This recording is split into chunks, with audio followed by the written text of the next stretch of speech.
Well, the wind is fierce in parts of the Inland Empire as well, whipping trees and knocking over trucks and fueling fires, destroying a mobile home. KCAL News reporter Michelle Geely live in Riverside with a look at the damage there. Michelle?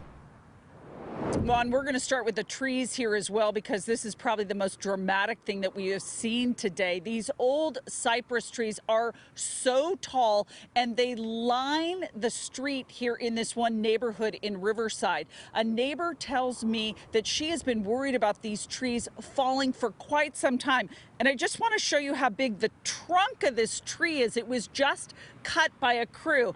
And check out the root ball. Dog saved my life, no doubt about it. A wind-whipped fire in Eastvale destroyed 2 mobile homes. Multiple reports were coming in right on top of each other. En route, our initial units called a second alarm fire due to the wind and the close proximity. Keith Levine credits his dog's incessant barking, which woke him up this morning as the fire burned 2 doors away. Extreme wind put his and his neighbors' lives in jeopardy.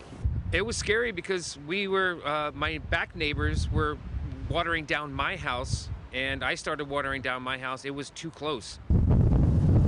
It was a close call for the driver of this 18-wheeler. Strong winds on the 210 freeway in Fontana flipped the Mack truck on its side. So far, what I understand, he's okay. He was wearing a seatbelt when he turned over. It happened during morning rush hour, impacting the commute.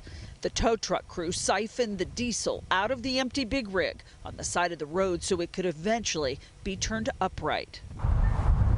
Across the Inland Empire, howling wind made for an unpleasant, dusty day. It was so intense that pieces of roofing material were torn off in Jurupa Valley at a mini mart.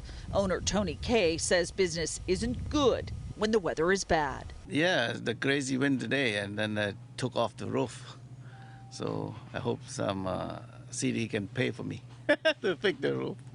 Some of the old trees in Riverside didn't stand a chance in these gusty conditions.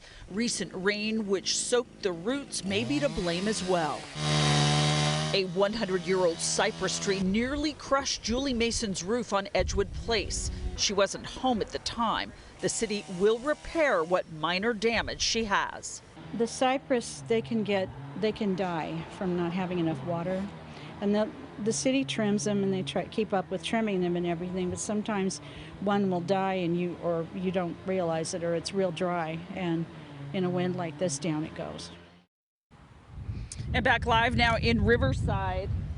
Here is a look at that roof. The top of the cypress bent it ever so slightly, but there is no other damage, and no damage to the inside of Julie Mason's home. Just across from me here, the only real damage is a torn up sidewalk.